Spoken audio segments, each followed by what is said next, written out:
This Christed being came to earth to insert light into the darkness,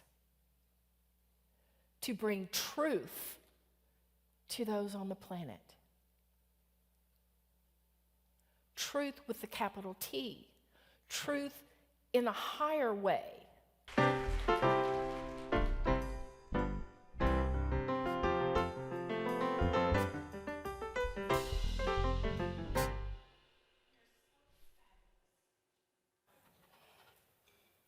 They let us sing with them. Isn't that wonderful? I have a question for you. Did Jesus, the Christed being, come to bring peace? So this is the season of Advent, and this week, the Advent theme is peace. And so we would think, oh yes, he probably did because this is Advent and there's peace there. But in UCOH this year, we are taking a new look at an old story. So, I ask again, did he come to bring peace? I love it.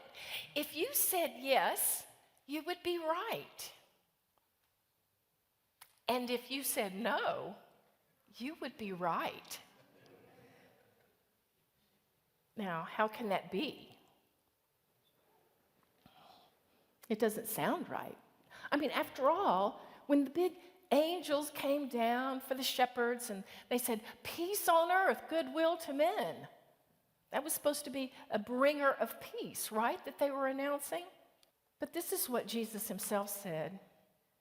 Do not assume that I have come to bring peace to the earth. I've not come to bring peace, but a sword. A sword. In another place in Luke, it says, I've come to bring division. Well, that doesn't sound very peaceful to me. The sword, right? Can be very confusing. Well, okay, so let's look at the history. If Jesus came to bring peace, then we would see peace in the earth, right? So let's start with right after the time of his death. We'll go back in history. And at the time that he was here, the Romans were not very happy with the Jewish people. And you know Jesus was Jewish, right? He was not a Christian. He also wasn't born in 0 CE. He was born in 4 CE. I bet you didn't know that either. Interesting tidbit. But at the time, the Romans, they were not happy with the Jewish people at all. In fact, about 40 years after Jesus' passing, in 70 CE, the Romans razed Jerusalem. They were tired of it. They were done with them. They burnt the temple. The center of the Jewish place of worship that held the Holy of Holies and where they were sure that God resided was burned to the ground, leaving the Jewish people without their place of worship. And not only that, many of the Jewish people were killed at the same time, and others fled. So you think, well, it wasn't great for the Jewish people then, but how about those Christians, the ones that followed Jesus? Now, there were Christians that were Jewish and Christians that were not Jewish, but they didn't do too well either. Quite a number of them were killed by Romans and Jews alike. A lot of them were stoned.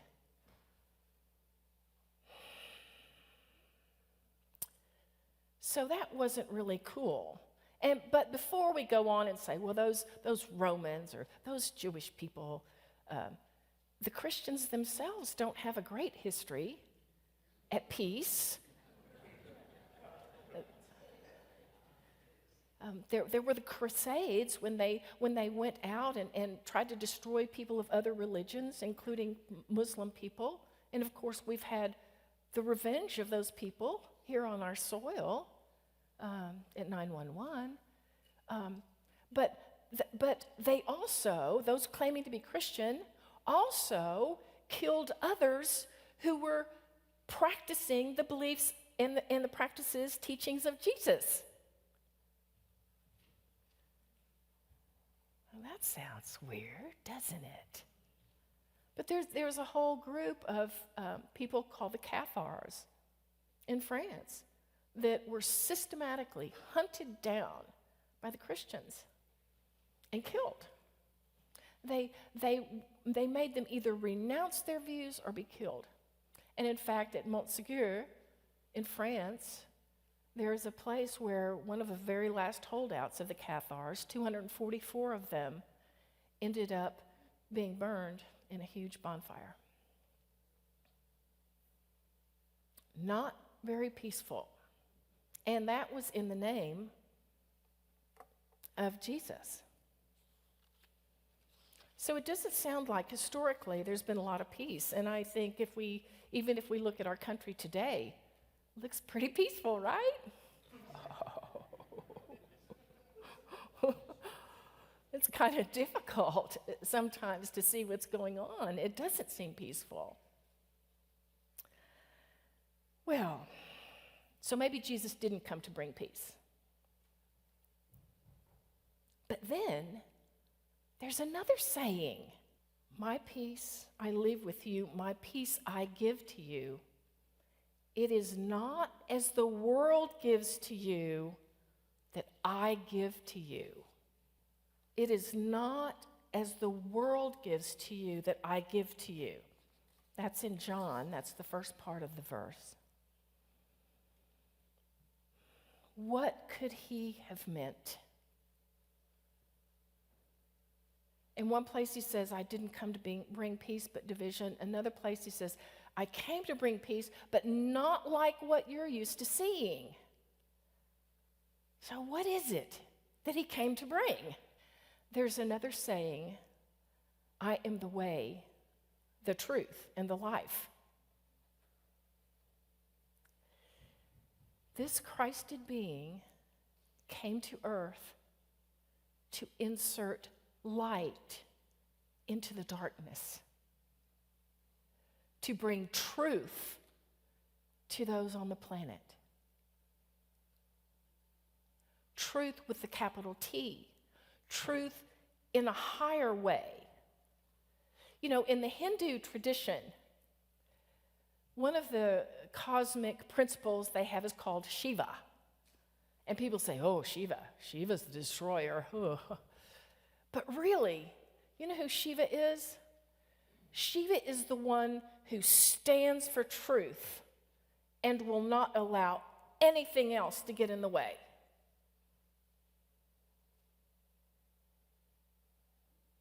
Now, when you have something that's strong that's standing for truth, what is untrue will fall away. And Jesus came to bring truth. Truth. And so, of course, it looks like he brought a sword with him. Because the people of his day, and really the people of our day, are not used to hearing the truth that he came to talk about. But obviously, if we're going to understand what he said, we're going to have some kind of change of perspective. Because we haven't gotten it, right? I mean, for how the world looks, we're going to have a change of perspective. There was a man sitting in a hospital waiting room, and his 3 children were there. And the children were running around, being unruly. They were picking up the magazines and throwing them here and there, making a lot of noise, racket. They were bothering the other people that were there. And the other people were kind of rolling their eyes and thinking, well, God, that guy's just sitting there. Why doesn't he manage his children? And it just kept getting worse. And finally, one lady had enough. She said, Sir, your children, please. And he kind of looks up and says, oh, my wife just died, and I guess they don't really know how to act, and I don't really know how to act either.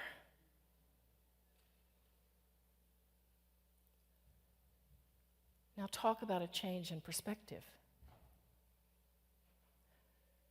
See, what happened in that instant was that truth came into the room. There was a higher understanding that came into the room,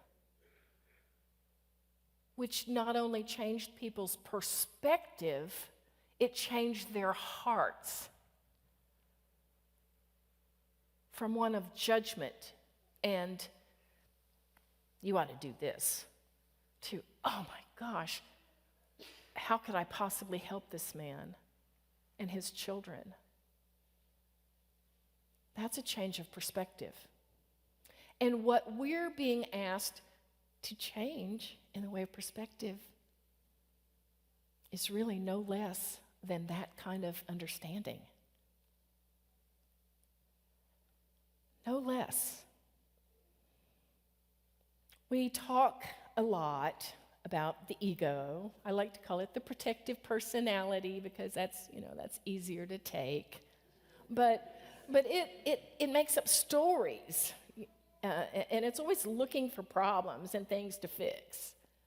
And so we might say, well, we definitely need to change the perspective of that. But really it's about loosening the hold that the mind has on our lives and allowing the higher order of things, the higher self, the soulful self, time to enter and be what guides us. See, that's the truth we're looking for. They say if the ego thinks it's in charge, that's a dangerous day. Yeah. I know, when I've let mine be in charge, some things have happened that I didn't prefer. I'll just put it that way. So that's truth. Now also, what we want to talk about here when we're talking about truth is about God. It's the G word, okay? And some of us may have a problem with that word, and that's okay. There are other words we could use. My favorite is the presence. But let's talk a little bit about this presence.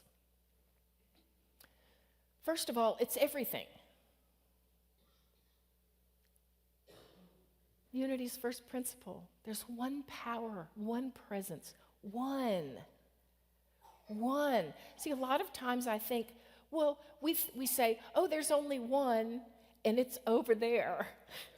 But can you get that? If there's only one, it can't be over there but not here. It's all that there is.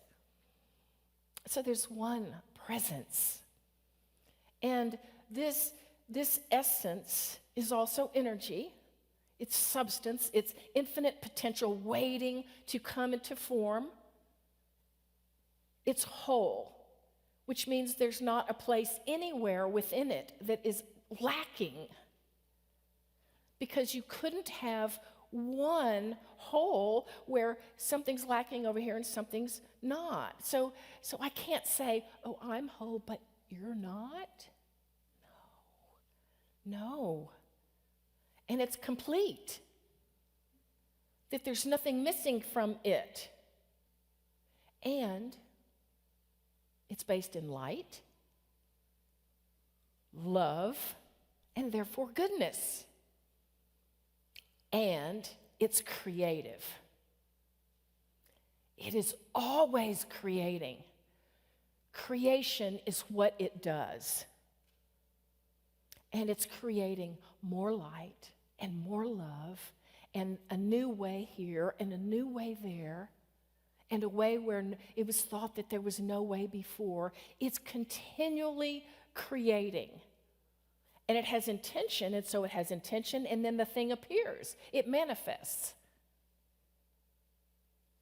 And I said it's perfect, remember? I did say that, I think.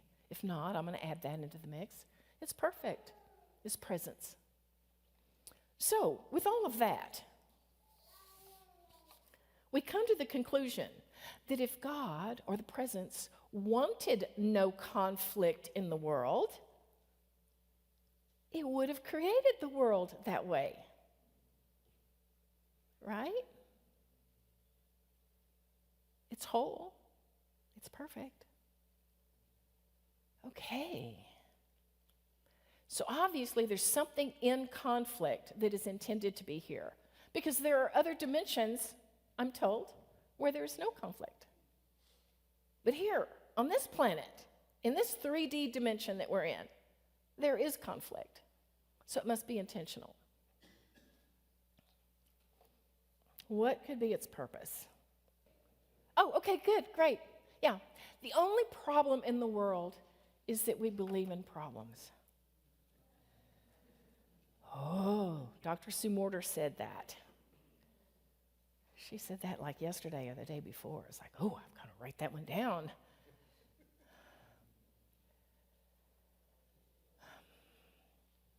The only problem in the world is that we think there are problems. Now you can say, well, that's kind of hard for me to get. So let me just kind of unpack what she meant and how I understand it. That in the wholeness of God, there can be nothing that's incomplete. So there would never be a problem for which there wasn't a solution, right? And I'll go a step further than that. That there is a solution always that is wanting to appear. And it creates the problem so it can be worked through to have that solution appear, to have it emerge. Because there is always an evolution going on. The presence is always creating.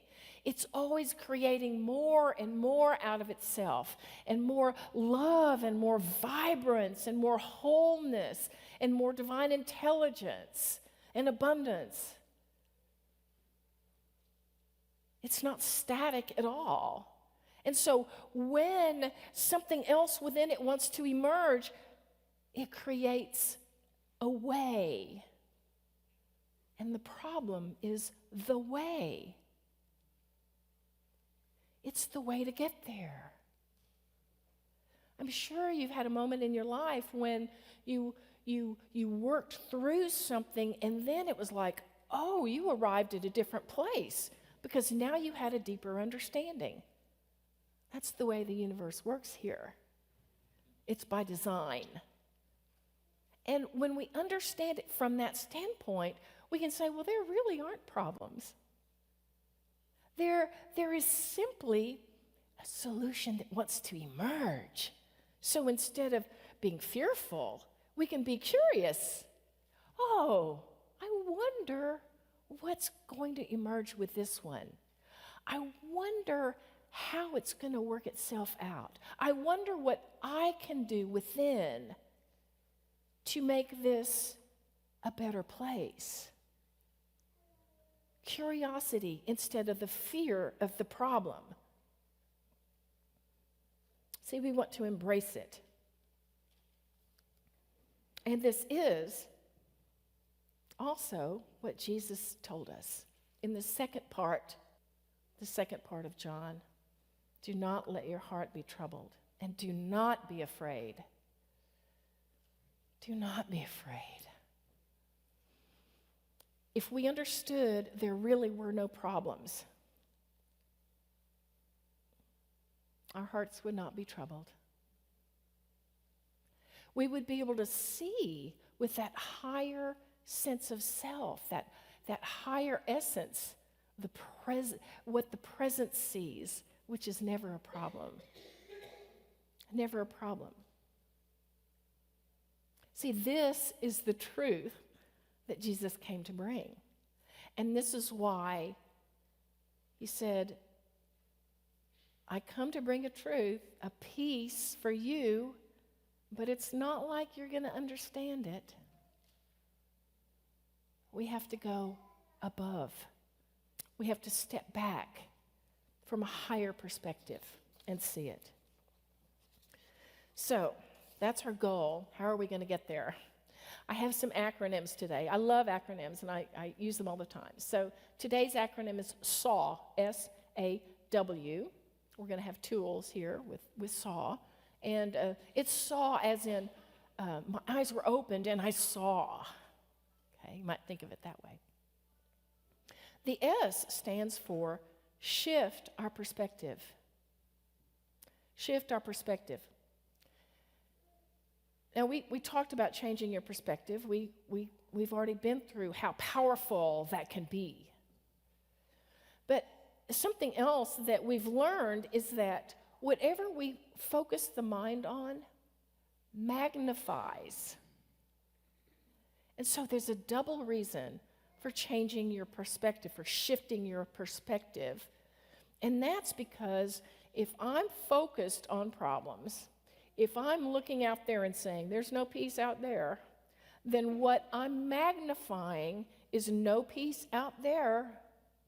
I'm magnifying these problems. That is how the mind works. That's how the universe works. That's the power of intention. We've all heard that probably from Wayne Dyer. And as long as we're seeing a problem, the mind is doing what it does, trying to find a solution, trying to make up a story, because it's stuck in this duality world. And so the mind wants to, instead of really being able to lift itself up, it wants to find who did this. Oh, God. That sounds like what I've said to my dog at a point in time. Who did that? Oh. But see, the mind is always doing that. Finding out who's to blame. You know, how can we fix the blame more steadily on this other side, or this other person, or whatever.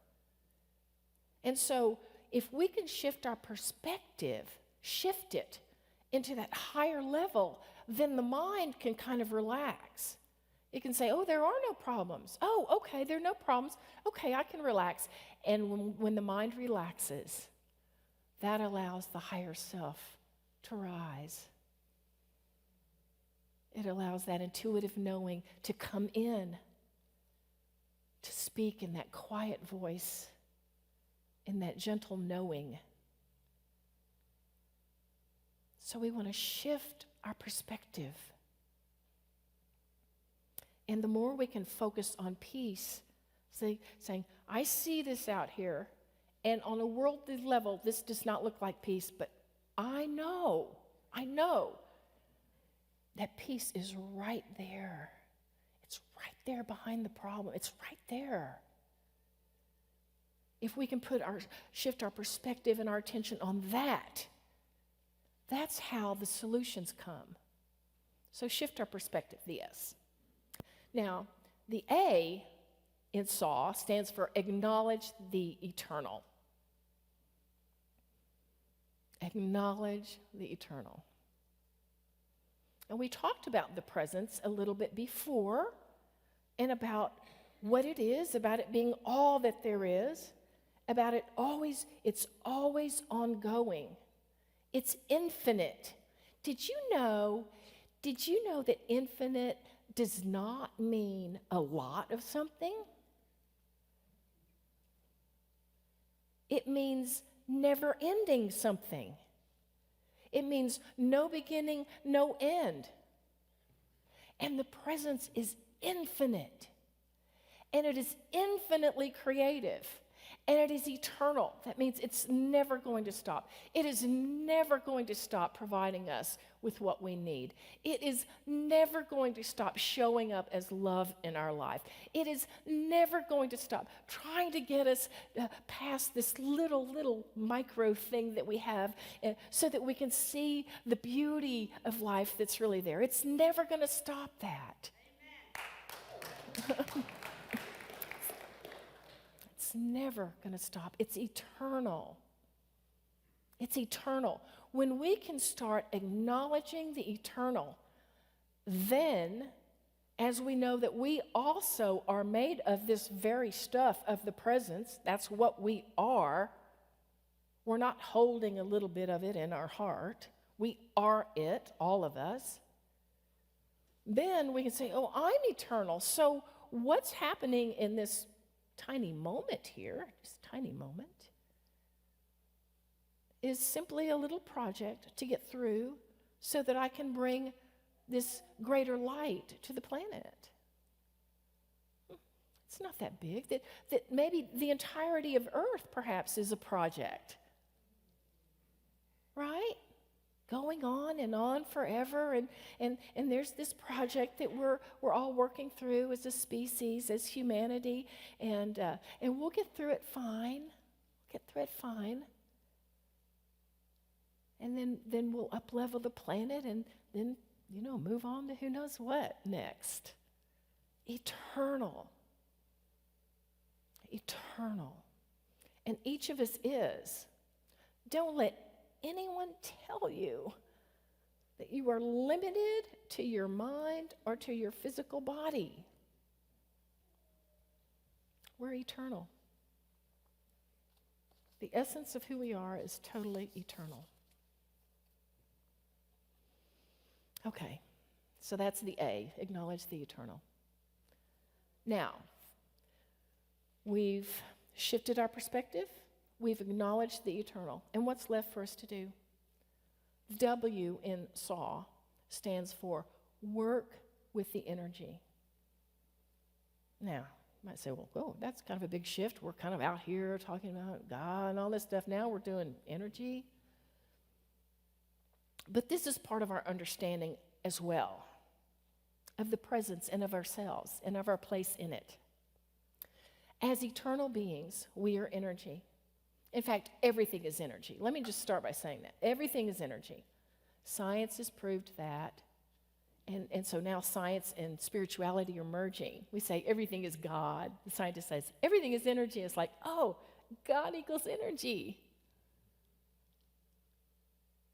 So, we are energetic beings. We're eternal. And we decide to come into the third dimension, into this planet. And so we have to create a body to do that with. And the body is part of the whole project, part of the whole working out of what we're here to do. See, we want to bring that light, into the physical, into the third dimension. Otherwise, I ask you, why would we have bodies? It would make no sense. But we're here to bring it into the physical. So we want to work the energy, because energy is designed to flow. I'm sure you've heard of athletes being in the flow, or you perhaps have been in the flow. I'm sure all of us have at one time or another. That is the flow of life, the ongoing flow of life, that eternal life that is love and more love flowing. That's what it is. And it's meant to flow. But the mind, that tricky little thing we have called a mind that's kind of stuck in the protective personality, it makes up stories and has things happen to it that it creates blocks in the flow. So that's why we have issues. That's why we have problems. The energy is not flowing. The life is not flowing. The God essence is not flowing. And we need to get it flowing again. That's all. We just need to get it flowing. We need to unravel this little misbelief, this misperception here, and get it to flowing again. That's really when we have something wrong with our body. That's all that's wrong with it. It's not flowing. So, we want to get the energy to flow, and of course we want to do it on a whole world level, right? But where can we start? We start with ourselves. And you know why that's powerful? Because energy is non-local, meaning I don't have to be right next to someone to impact them energetically. If I raise my vibration, If I clear something within the physicality of my own body, others are uplifted. It is said that Jesus, the Christed being, that he could be in a village and then 30 miles away, someone else got healed. He didn't lay his hands on them at all. He didn't even think about them. It's this upliftment that happens. And so we work on ourselves. And in that way, we can uplift humanity. Now, there's a particular way. We're going to have to work with energy, and we're going to have to work on the physical. So there's a particular way that is an excellent way to do it, and that's with the breath. There's a technique called central channel breathing, where you're breathing the breath up and down the central channel of your body, as if it's within your body.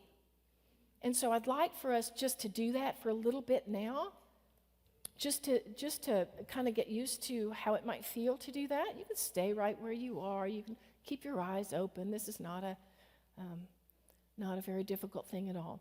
Okay, now you might feel the breath, or you might just imagine it. Either way is good, totally good. So we're going to start by breathing as if we're breathing up from the earth, up into the belly, big Buddha belly, and then exhale. It's all in and out through the nose, by the way. Exhale up the body and out through the top of the head. And then we breathe down and through the top of the head, all the way down throat, heart, into the belly again. And we exhale out through the legs and into the earth. Now we're going to do 2 more cycles of those. Okay? Inhale up from the earth, up into the belly. Exhale, let it travel up the body and out through the top of the head, and then back down. Inhale through the crown, throat, heart, into the belly, and exhale out into the earth. Cough, that's a good thing. It means energy's moving. Okay, inhale up again into the belly, and exhale up out the crown. And inhale from above, all the way down, into the belly, and out through the root. This practice is a cutting-edge spiritual practice. And every time you think about it, please do it. It will get the energy flowing in your system.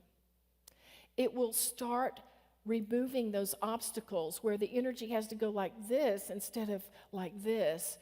Those obstacles create wobbles, and then you get misperceptions out of that, and more misperceptions, and pretty soon you're just all wonky. So it will help straighten that out. It will help clear out the misperceptions. It will help you become more aware of the essence of life that you are. Truth into the darkness.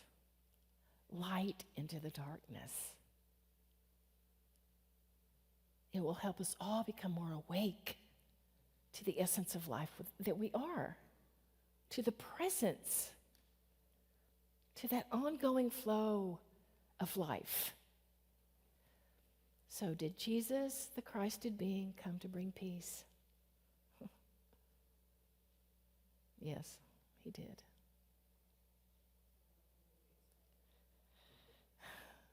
And it may not look like what we thought it did. But there's a way to get there. There's a way to hold it. And there's a way for us to transform the planet. And it is our work to do. It's our work because we're here today, or we're online. It's our work to do. So, may you have much peace this holiday season, and bring peace to the world, goodwill to all men.